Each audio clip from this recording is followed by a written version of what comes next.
ইরশাদ করেন, যে ব্যক্তি সকাল বেলা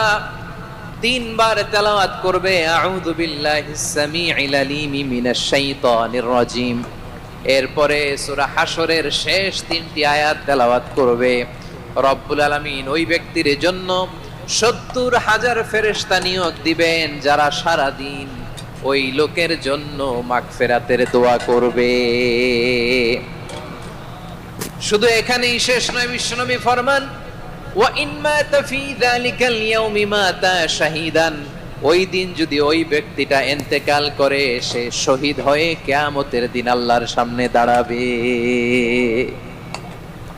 সকালবেলা যদি পড়েন তিনবার আউযু বিল্লাহিস সামিউল আলিম মিনাশ শাইতানির রাজিম তিনবার পড়ে সূরা হাশরের শেষ তিন আয়াত যদি তেলাওয়াত করেন, তাহলে আপনার জন্য আল্লাহ তাআলা ৭০,০০০ ফেরেশতা নিয়োগ করবে, সারা দিন তারা আপনার জন্য মাগফিরাত